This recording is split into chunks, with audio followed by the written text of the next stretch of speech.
wavutse ari impumyi. Yesu akiza uwavutse. Subiramo. Yesu akiza uwavutse ari impumyi. Uyu munsi Yesu agiye kugenderera umuntu ufite ikibazo yahanganye nacyo cyangwa se asa naho yagerageje gukora kikaba cyarananiranye. Muri make cyitwa akarande iri ku buzima bwiwe. Uyu mugoroba Yesu nicyo agiye gukemura mu buzima bwawe. Numara ikiganza umubwire ngo ikibazo cyanze kuva iwawe, uyu mugoroba Yesu agiye kugikemura. Munyakagezi umubwire ngo Yesu araza kugikemura. Mubwire ngo Yesu arakivanaho.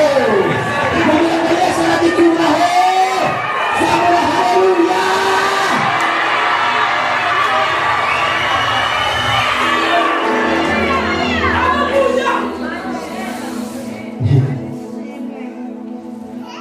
Mbwira umuntu mwicaranye mubwire ngo ikintu wananiwe kugeraho kubera yuko utabashaga kubona ukikugezaho, nicyo Yesu agiye kuza gukemura.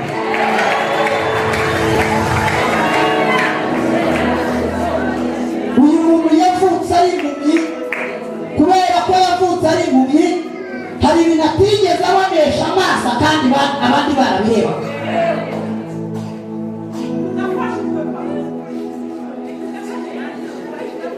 Haleluya.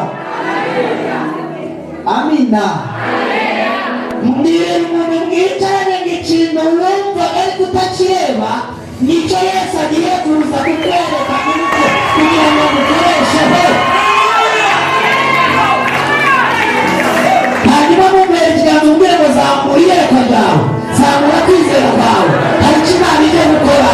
Zamura kwizera kwawe, zamura iyerekwa ryawe, zamura kwizera kwawe, hari icyo Kristo ari bukore. Hanyuma mumutumvishe, ntabwo Yesu yaje guhumura abarebaga, ahubwo yaje gukiza umuntu umubiri wari waravutse atagira gute, atabona. Mbariza umuntu mwicaranye ngo kuva aho avuka ntihari ibintu wumva ariko utarakora.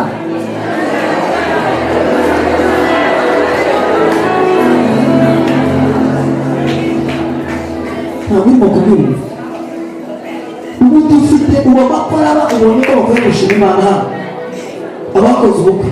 Ariko ubu dufite umukobwa, amina, wumvishe ko ubukwe ari sawa, wumvishe ko gushaka ari byiza, ariko ntabwo arabirebesha amaso. Niba acabyumva mu magambo ariko amina. Mumpera ikiganza mubwire uyu munsi Yesu agiye kugukora ku maso, kugira ngo urebe icyo utari wararebye, kugira ngo urebe icyo utabonaga, kugira ngo uzagere ku cyo utari warabonewe, kugira ngo uzakire icyo utari warakiriye. Zamura haleluya. Ariko Yesu agiye kubona.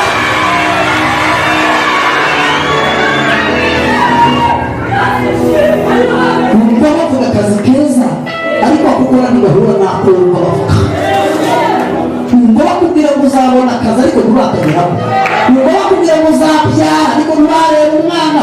Ubyumva buryo nyamara ufite indi byara ariko ntabwo urabyara. Uje kukubwira icyo Imana yavuze guhera kera kose utarebeje n'amaso yawe. Ugiye kukireba, ugiye gutangira kukibona. Yesu agiye gukora ku maso yawe. Wajya ukabera Yesu afashe cyane.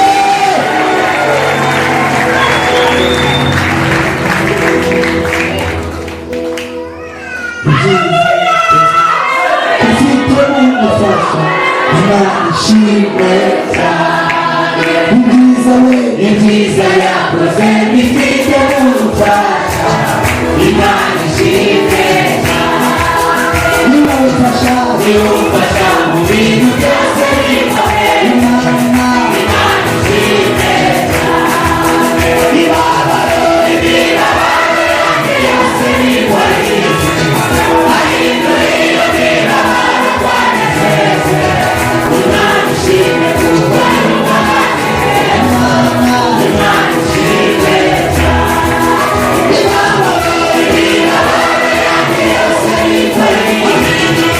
I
ngumva ukuntu gahunda iteye ngo ageze ku mutwe w'amagambo aho ngaho hari ikintu mutarimo kumva mu bantu benshi uriya muntu yari aho yari yicaye hari n'abareba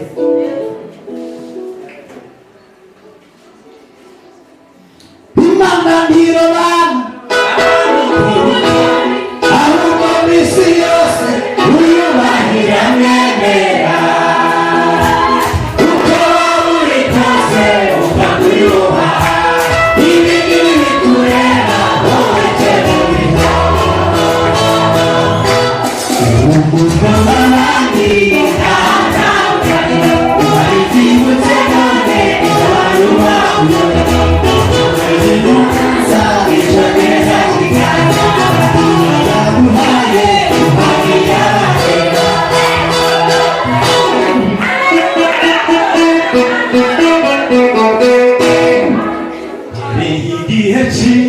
bizasobanuka abakubonye kera bambariye urugamba bakakuyorera bazajya impaka cyane bati uriya ni ngombwa abandi bateze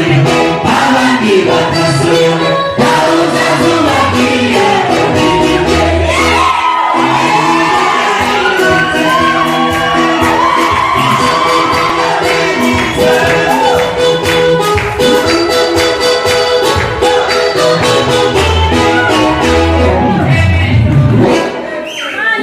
Yesu ndamukunda Imana mukunda ni umugabo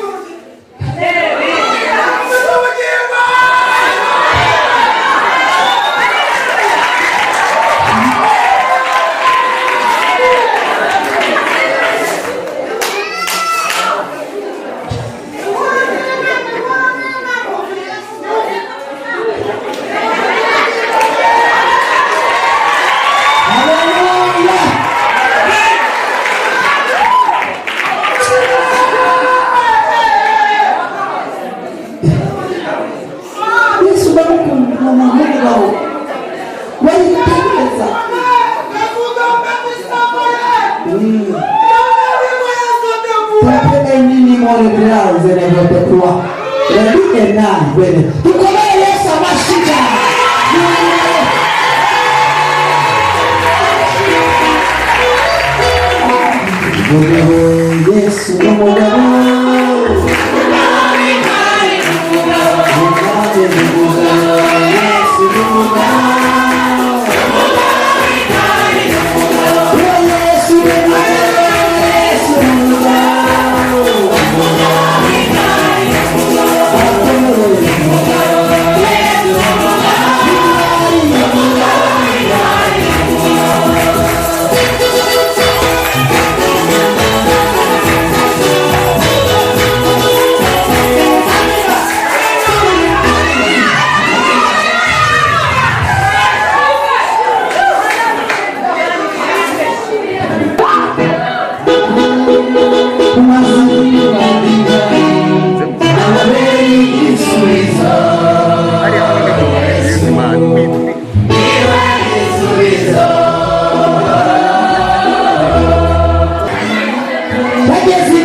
Wasanga bose barareba asanga hari abareba amashuri y'abana babo bigamo asanga hari abareba akazi bakora asanga hari abareba abana babyaye asanga hari abareba amasambu yabo asanga hari abareba amafaranga asanga hari abareba inshuti n'abavandimwe ngo yitegereze neza kuri basanga harimo umuntu utabona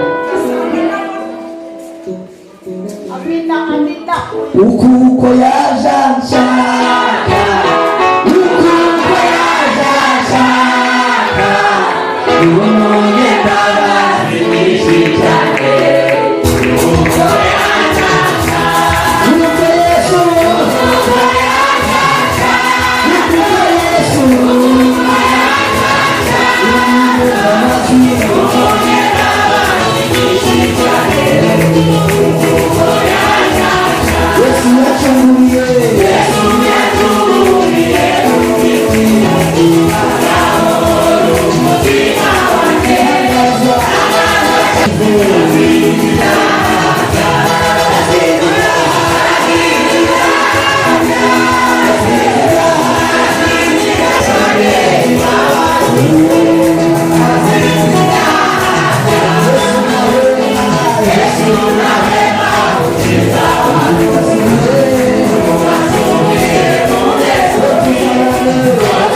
tugiye gusa tugire Imana icyubahiro tusenge Imana yawe tuhe Imana icyubahiro tubwire Imana yawe zemini Imana yawe remeta kerema remini mo zemeta kerebe remeta kerebe matuta remetuta kerebe kerebe kamera sama sucawe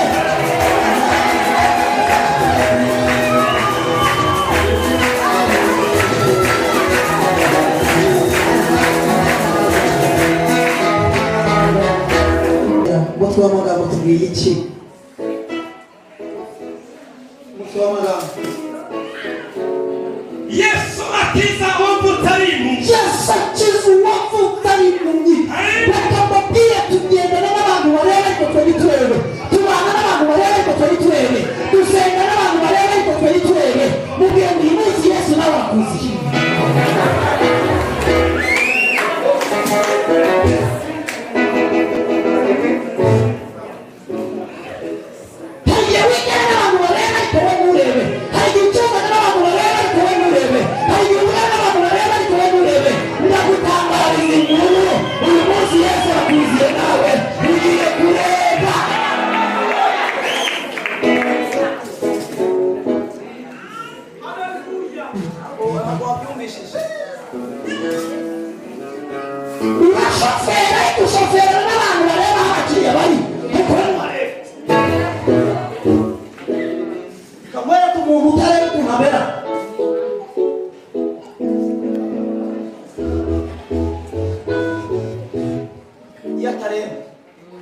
Ushobora kuba ufite amaguru abiri, ufite amatwi yumva, ufite ingingo zose, ariko nturebe yumva.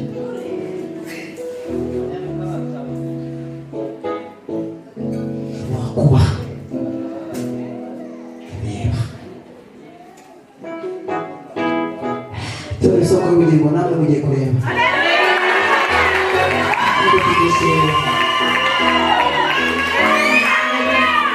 Tumaze iminsi twicaye ku nzira, tumaze iminsi dukabakaba, tumaze iminsi dushakisha, tumaze iminsi twumva ngo biturebe, ariko reka banze babwire hari icyo tugiye kureba natwe.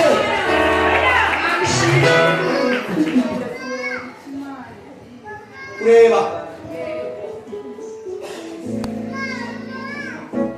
iyo ureba wareba uwo washaka, iyo ureba wareba aho wakubaka, iyo ureba wareba uwo wasura,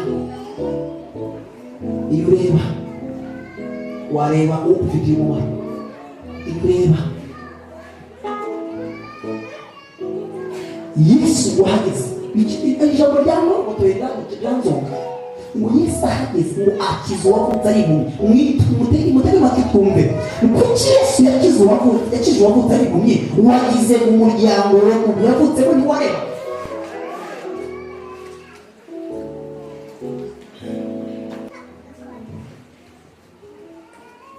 Amaze kuvuga ayo magambo acira amacandwe hasi, ayatoresha akombe, akamusiga ku maso, asiga ku maso utarebaga. aramubwira ati ntega amatwi ubanze wumve, ntabwo agakombe kasizwe ku maso y'umugore, kasizwe ku maso y'umugore utareba. Mbariza umuntu ujyanye guhaye ikintu umaze iminsi wumva ariko utakireba, ntarakinisha amaso yawe ngo kigeremo wumve. Kirahari.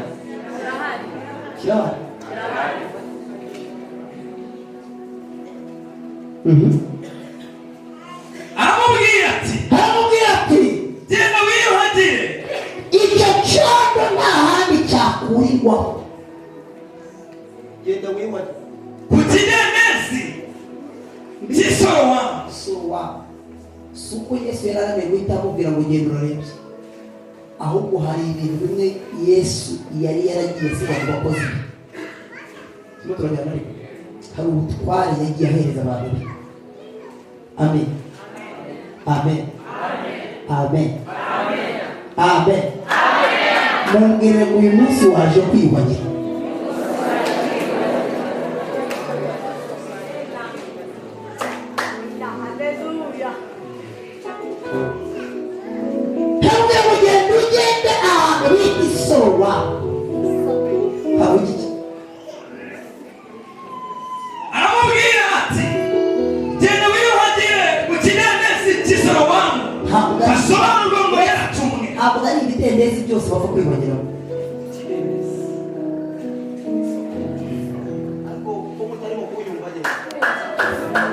ibidendezi byose bisobanura ko babyiyuhagiriramo.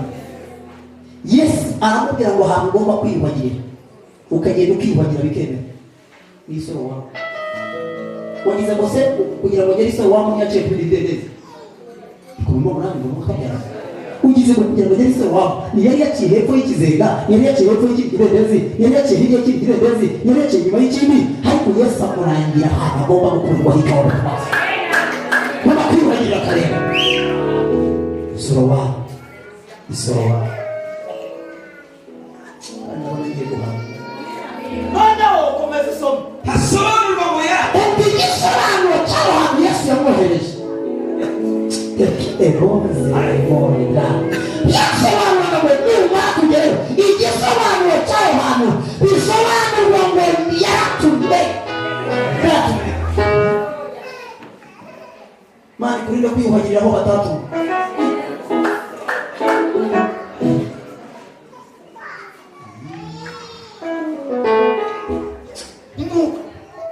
twagenda Twavuga ariyuhagira Nuko aragenda ariyuhagira agaruka ahumutse agaruka bize gute? ahumutse Mumbwire muraza gutaha byaciyemo, mumbwire murataha byaciyemo. Uriya muntu umaze gushira Imana, Imana imuhereza umugisha cyane. Yavuze ijambo rikomeye ntimwaryumva. Musenga mutarimo kubishyiramo umwete, mutarabishyiramo imbaraga. Yasenze abwira Imana ngo Mana ndamaze inshuro iminsi 3. Uriya uko wasanga ari wowe twayakoreye. ntabwo mubizi. Iyi Mana ni muyizi ukuntu ikora. Wasanga ari we twayakoreye. Yasenze abwira Imana ngo Imana imuvane ku kazi mushyire mu kandi. None asoza ajya ku kazi. Uriya wasanga ari wowe duteranyije. Wasanga arimo n'abandi wenda Imana igiye gutabara cyangwa yaratabara. Isorowamu.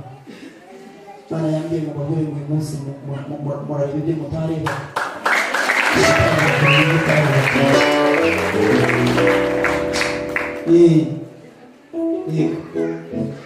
abaturanyi be Abaturanyi be abaki?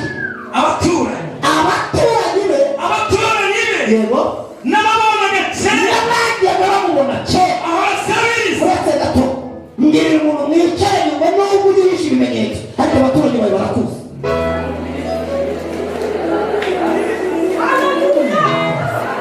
Nubwo ugenda uhisha ibimenyetso, ugenda wikwepa, ugenda uhishahisha, wambara neza ngo batabona ko byareberanye, ugerageza gutegeka ngo batamenya ikibazo ufite, barakuzi.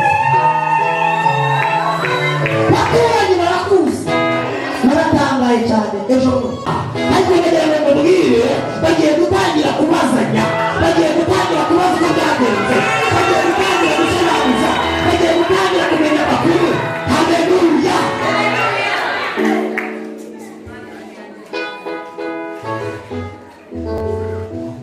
Kandi mureke babwire uyu mwaka Imana igiye gutabara abantu, wenda babe bake ariko ikore byinshi muri bo.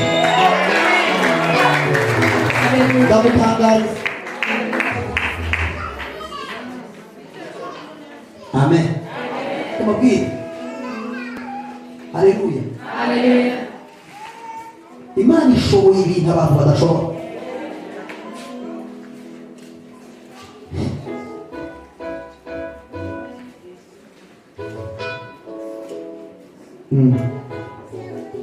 Yego. abaturanyi be n'ababonaga kera N'abamubonaga kera aho asabiriza aho yasabiriza. Yasabirizaga siko abantu batabizi, ariko barabibikaga. Bari bazi ko apfuye wo gusabiriza kuko atabona, kuko atareba. Aho yasabiriza yego barabazanya bati barabazanya bati uyu si we mbere y'uko bakugeraho bazongera basubire mu kiganiro bajyaga baganira nk'uko bakuganiragaho utaratabara. Noneho ndakubwira akandi kantu keza. Mumfate ikiganza mubwire ngo humura, burya abantu bakuganiraho nuko utabizi.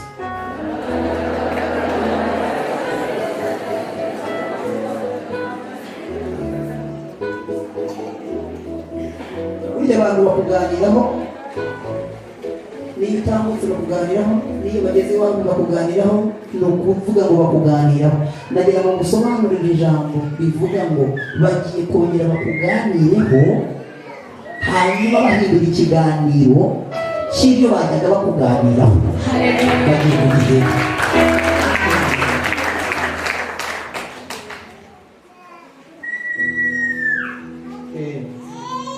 barabazanya bati uyu si we wicaraga asabiriza, uyu si we wicaraga ntakazi, uyu si we wicaraga atabyara, uyu si we wicaraga babona byaramunaniye, uyu si we wicaraga gukanukorwa ugapfa. Uyu si we umva ikintu bakuziho, nuko ibyawe byapfaga, nuko ibyawe bitemera, umva ikintu bazaba bakwibukiraho. Amen. Mubwira umuntu umutegeka Imana ninagutabara ntibazibagirwa ikintu kibi cyakuri.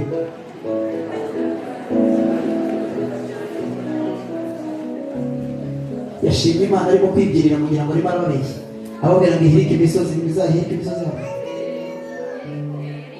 Yeriko we ndakubona uriduka. Sabaza ngo ntiyaridutse,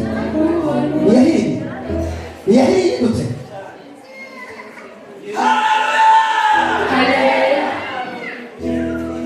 Yaridutse. Ibwira dutahe bamwe bati niwe, niwe, abandi bati siwe, abandi batari bizera ko bishoboka baravuga ngo ntabwo ari we, icyakora asa nawe. abandi byari ibyiciro bingahe, baravuga ngo icyakoze asa nawe.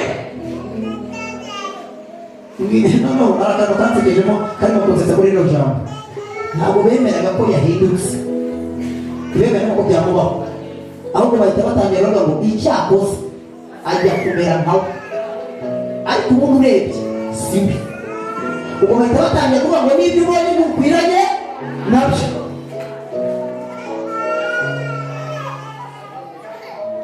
Ariko tubabwire ijambo rikomeye Imana yambwiye ngo ikintu utareba umaze iminsi ushaka kureba, urumva ukabakaba utarakigeraho, ugiye kukigeraho. N'ubuhanuzi bwawe ugiye kukigeraho mu izina rya Yesu. nawe arabasubiza ninjye. Arabwira ngo ninjye. baramubaza bati mbese wahumutse ute? abasubiza ati Arabwira ngo wa muntu witwa Yesu, umuntu witwa Yesu yatobye akondo, niba watobye akondo akasiga akasiga ku maso, arambwira ati arabwira ngo Salomu, ni igisaramu niyuhagire, nuko nagenda, niyuhagira ndahumuka. ndahumuka. Nakire neza ijambo ry'Imana.